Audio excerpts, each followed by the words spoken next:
Your Excellency, President von der Leyen, honored guests, friends and colleagues, I'm thrilled to welcome you in person to New Delhi. We've been waiting to meet each other again.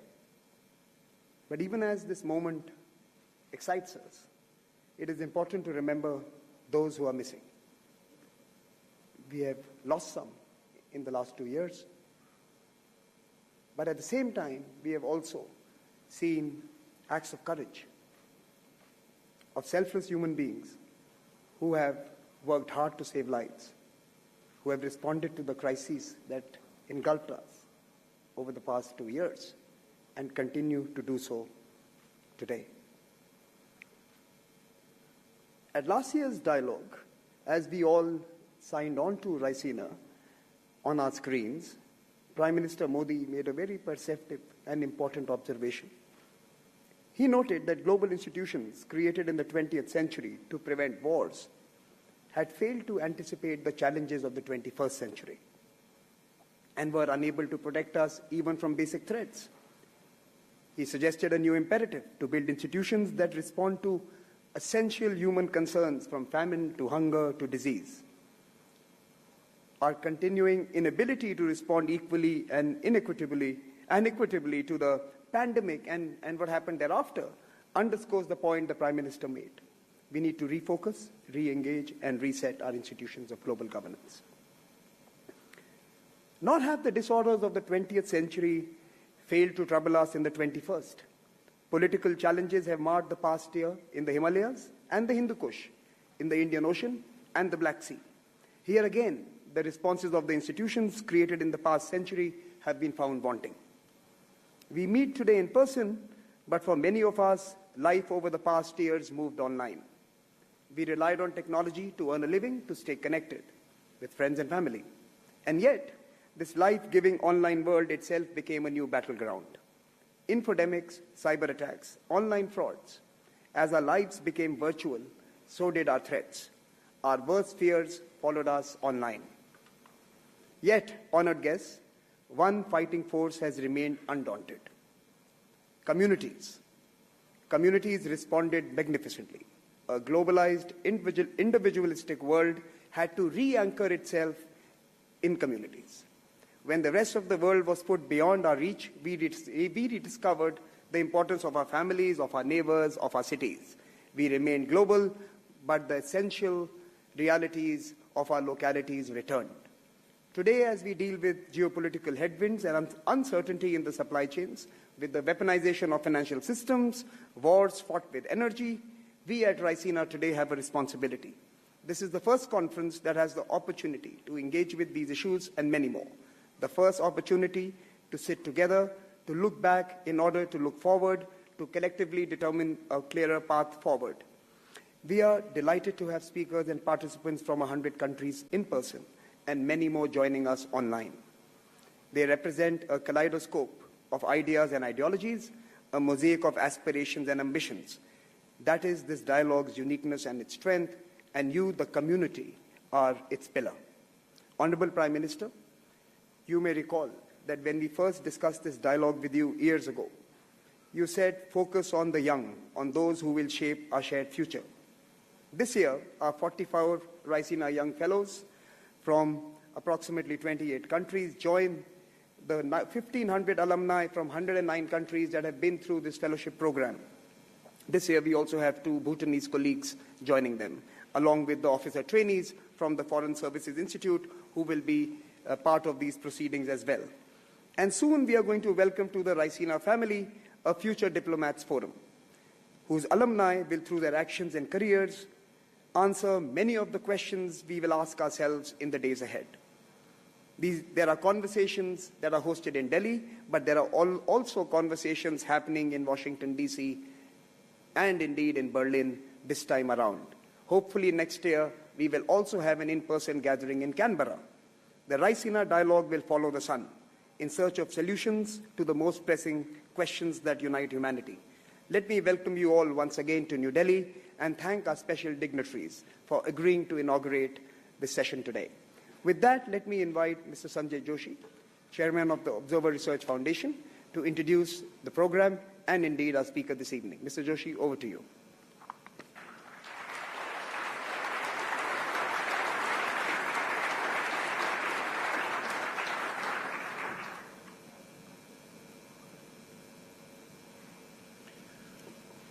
Good evening and a very warm welcome to the distinguished gathering assembled here in this room once again. We are assembled in person after a hiatus of 2 years. Last year was an online forum when we gathered together at the Raisna Dialogue in front of our computer screens.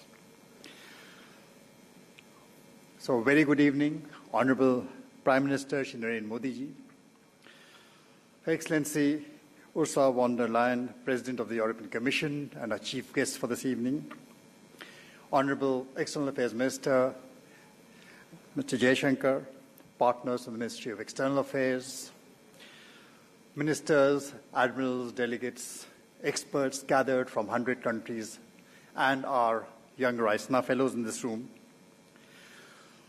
We host this year the Raisna Dialogue, I must confess, with some trepidation. Now, this dialogue was created as a venue for conversations between global statesmen, thinkers, leaders across politics, government, businesses, media, civil society, you name it, a vast array of expertise to bring it together in the rooms of the Taj Palace. I speak with trepidation because even as we are battling to recover from the devastation struck by this once-in-a-century pandemic, we are also struck by two other bolts which just came out of the blue. The first saw a dark veil descend over Afghanistan in our neighborhood. That was August 2021. And the second has just redrawn the Iron Curtain across the heart of Europe. The Raisna Dialogue 2022 takes place in the lengthening shadow of these events. And our theme for the year, Terra Nova, impassioned, impatient and imperiled, seeks to interrogate our responses as a global community to all three watersheds. We endeavor to discover how we find ourselves today on a rather unfamiliar planet that looks and feels very, very different from the one we had gathered to discuss in person just before the pandemic struck in 2020. Have we moved forward in these 2 years only to go back? Just as the collapse of Kabul in 2021 was seeking to signal a new geoeconomic architecture that sought to respond to the strategic competition of the 21st century, February 24th threw us back into the old bipolar global order of a bitter Cold War that the world should have relegated to history books 30 years ago. And together, the pandemic, Kabul, February 24th, these three events today force us to examine the political undergirding of what has become a rapidly deglobalizing world. The cracks in the multilateral liberal system are now tectonic rifts. And if history is any indication, such a confluence of event chains coalescing together can alter global power dynamics and reshape the world order. And that is the kind it's been spoken of as inflection point, and that is the reason. No pandemic that should have brought us together ended up exposing the limits of transnational cooperation. We divided the world into the haves and the have-nots. We recreated the rifts which we had again forgotten between the North and the South. It made us acutely aware of the frailties of global public goods, of supply chains, of global institutions. Large tech companies gained influence across a multitude of sectors, from financial services to healthcare, and regulators were struggling to keep pace. Authoritarian states perfected the use of technology for controlling lives, and technology itself spawned a new generation of deep fakes that brought us to the post-truth era. Our health, our safety, our well-being, are all become part of someone else's business model. We don't control them. And the sanctions following the conflict in Ukraine now undermine trust in the integrity and the cohesiveness of the global financial system, which was once considered the backbone of global value chains of global innovation. And climate action, unfortunately, has been reduced to trending hashtags and empty speeches, even as the taps of green finance and green technology continue to run dry. So we are in the midst of a perfect storm, and our assumptions are shaken. It is no longer the time to hark back to a pre-pandemic normal. It no longer exists. Riddled as that normal was with inequality and exclusion, this is the time for a new, unknown world. A time to talk coherently about what is substantive, what is sustainable, and thereby make the right choices. And this is the challenge right here for all of us in New Delhi at RISNA 2022. The war in Ukraine sadly continues, but we believe so must this dialogue that gathers diversity across 100 countries and gives us perhaps some reason for hope.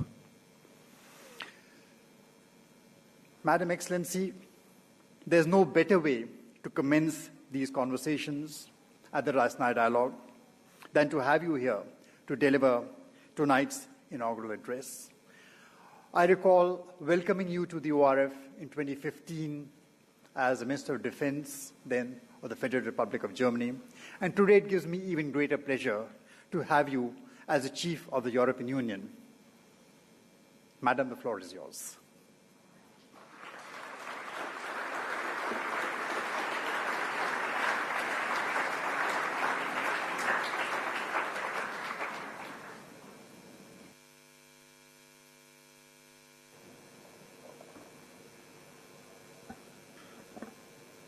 Prime Minister Modi, Excellencies, Ambassadors, distinguished guests.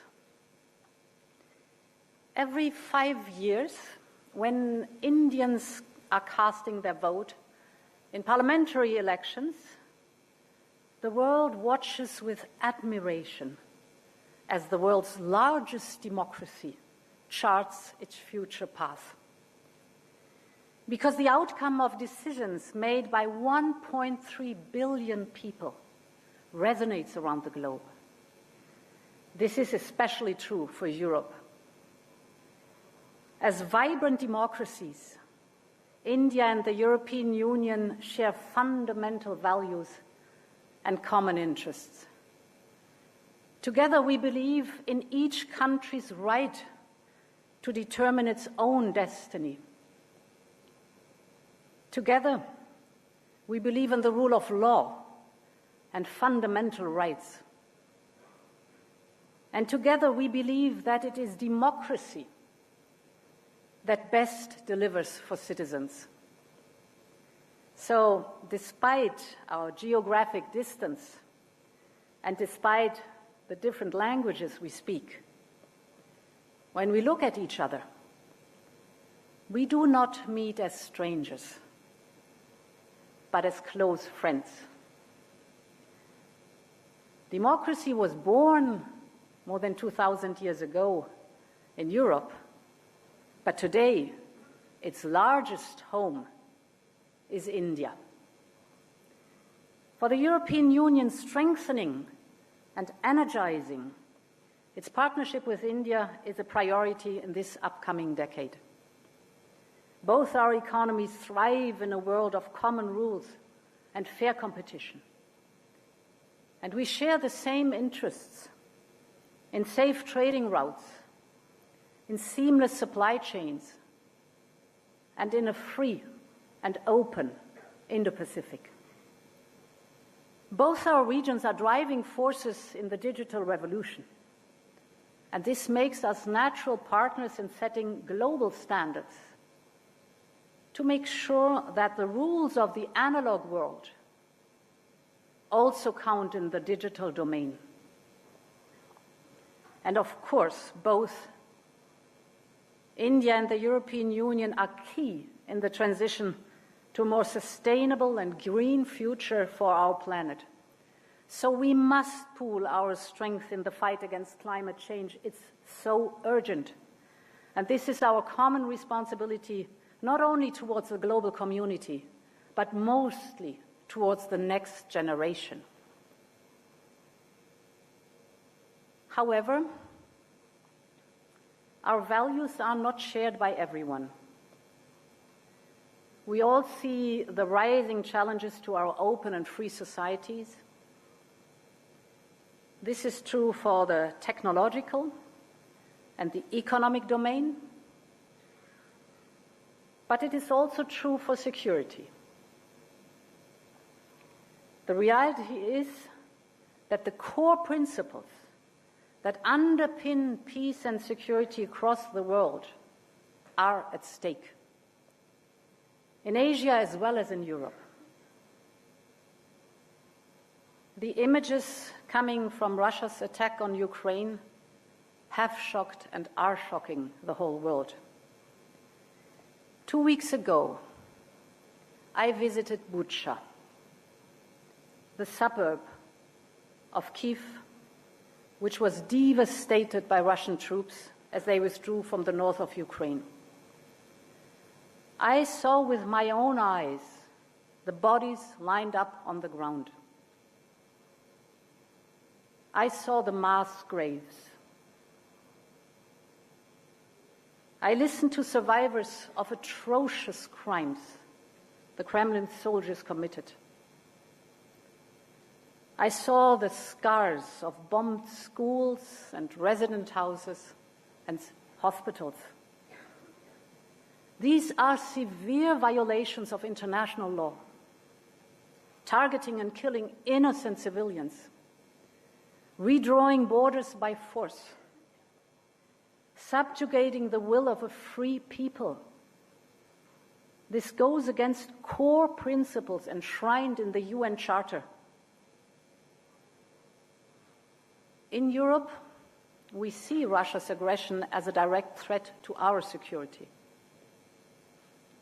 We will make sure that the unprovoked and unjustified aggression against Ukraine will be a strategic failure. This is why we are doing all we can to help Ukraine fight for its freedom. This is why we immediately imposed massive, sharp, and effective sanctions. Sanctions are never a standalone solution. They are embedded in a broader strategy that has diplomatic and security elements. And this is why we have designed the sanctions in a way to sustain them over a longer period of time, because this gives us leverage to achieve a diplomatic solution that will bring lasting peace. And we urge all members of the international community to support our efforts for lasting peace. And if we consider what it means for Europe and Asia, that Russia and China have forged a seemingly unrestrained pact, they have declared that the friendship between them has no limits, that there are no forbidden areas of cooperation. This was in February this year. And then the invasion of Ukraine followed. What can we expect from the new international relations that both have called for? Ladies and gentlemen, this is a defining moment. Our decisions in these days will shape decades to come. Our response to Russia's aggression today will decide the future of both the international system and the global economy. Will heinous devastation win, or humanity prevail? Will the right of might dominate, or the rule of law? Will there be constant conflict and struggle, or a future of common prosperity and lasting peace? What happens in Ukraine will have an impact on the Indo-Pacific region. It already has. Countries battered by 2 years of COVID pandemic must deal now with rising prices for grain, energy, and fertilizers as a direct result of Putin's war of choice. Thus, the outcome of the war will not only determine the future of Europe, but also deeply affect the Indo-Pacific region and the rest of the world. For the Indo-Pacific region, it is as important as for Europe that borders are respected and that spheres of influence are rejected. We want a positive vision for a peaceful and prosperous Indo-Pacific region. The region is home to half of the world's population and 60% of the global GDP. Our vision is that the Indo-Pacific region remains free and open and becomes more interconnected, prosperous, secure, and resilient. With an open and rules-based security architecture that serves all interests. To this end, we will deepen our engagement with our partners in the region, including ASEAN. On China, we will continue to encourage Beijing to play its part in a peaceful and thriving Indo-Pacific region. The relationship between the European Union and China is simultaneously strategically important and challenging. All at once, China is a negotiating partner, an economic competitor, and a systemic rival. We will continue our multifaceted engagement. We will continue to cooperate on tackling common challenges, and we will protect our essential interests and promote our values. And on this foundation of engagement in the Indo-Pacific region, we seek to build a new common agenda for the 21st century. One major item on this agenda is the need around the world for massive investment to overcome the fallout of the COVID pandemic and to modernize their economies. And as a consequence, some countries have been forced to take unsustainable offers. They face a situation where they do not fully control their own infrastructure, be it seaports or airports, be it bridges or railways. But investments in our future should never come at the expense of a country's independence. Throughout the 2020s,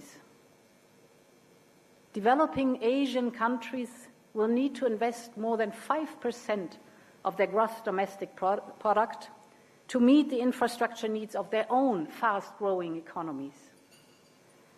This means globally over $1.7 trillion per year. The needs are massive, but so are the opportunities. This is why we have introduced Global Gateway. Global Gateway is Europe's vision for investment in clean and sustainable global infrastructure. Global Gateway will enable up to 300 billion euros to support major infrastructure priorities around the world. From clean energy to digitalization, you name it, our offer will be transparent and values-driven. With Europe, what you see is what you get. And let me focus on specifically 2 points. First, on climate action. And here, let me take energy. Energy demand, for example, in India has doubled since 2000. And this is good news because it means better living conditions for millions of people. Over the next 20 years, India will need an additional energy capacity that is equal to the entire European energy consumption, additional. So the question is, will this energy be clean? Or will it poison our air that we breathe? Will the energy be renewable and homegrown? Or will it increase our dependency and allow for blackmail in the future? I was very glad, Prime Minister, to hear that you declared that India will be energy independent before it celebrates its 100th birthday of the country's independence in 2047.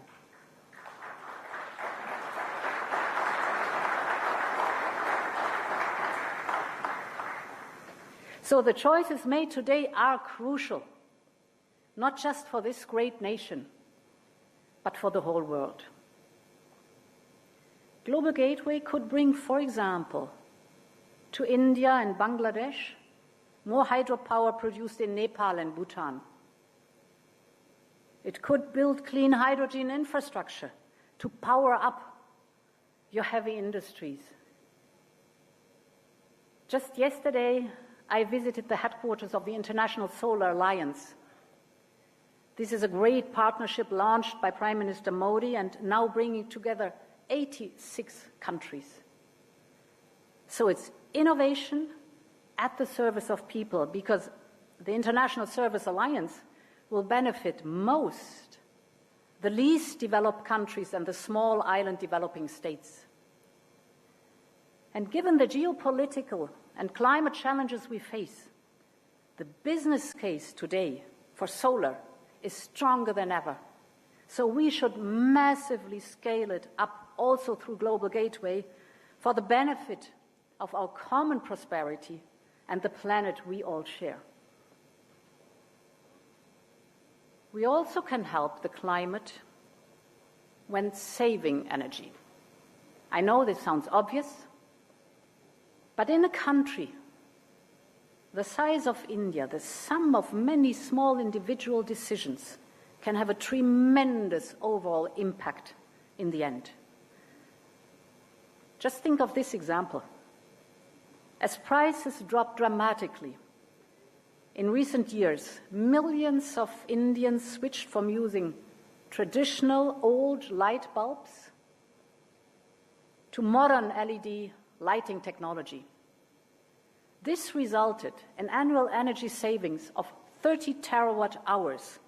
This is roughly enough to power 28 million average Indian households for a year just by saving, or for the whole of Denmark just through saving energy. So there's really big time potential in energy efficiency and energy savings. We also need to strengthen our cooperation in the digital field. This is my second point. Because cutting-edge technology is at the heart of our future cooperation.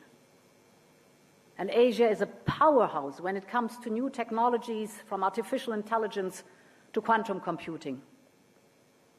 Our cooperation is about more than investment and infrastructure. It is about talent and technology based on fundamental values, on standards, for example. Today, India and the European Union both recognize that we are better off when we develop global standards for new technologies such as 5G, instead of seeking separate national solutions. And we share many of the same values when it comes to the digital world. We share the idea that privacy should be guaranteed online as well as offline. And that technology should enhance individual freedom, not the state's ability to control us. Think about data protection. European companies outsource many of their IT processes to Indian companies. Europe generates almost 1/3 of the revenues for the Indian business process outsourcing sector. And with equivalent rules, we could unlock even greater data flows between our regions with immense benefits for the companies in our respective regions. As I said earlier, for the European Union, the partnership with this region is one of our most important relationships for the coming decade, and strengthening this partnership is a priority for the European Union. Our strategic cooperation should take place at the nexus of trade, trusted technology, and security, notably in respect of challenges posed by rival governance models. And therefore, I am very pleased that today Prime Minister Modi and I have agreed to establish an EU-India Trade and Technology Council to tackle key trade, economic, and technological challenges. And as like-minded partners, the European Union and India will be working on several tracks. We have launched negotiations on a free trade agreement, as well as on investment protection and geographical indications. For Europe, this is a strategic investment in our partnership with India. The European Union is India's third most important trade partner, but we can do so much more. Our trade is far below our potential, both for Indian and European goods and services. So this deal will bring new technologies, new investment, an unprecedented integration into shared value chains. We are the two largest democracies in the world, and together we have a lot to give for the benefit of the people. Ladies and gentlemen, we are living indeed in a terra nova, as the title of this year's Raisina Dialogue suggests. We all have to choose whether we want a terra nova to be wild, dangerous, and an unlivable place, or a better home for all humankind. I am convinced that democracies will have a crucial role to play in defining the world of tomorrow. I want Europe to be a partner for Asia in shaping this new world, a world of independent yet interconnected countries, working together for a more prosperous and peaceful world, working together for the benefit of humankind. Thank you very much for your attention.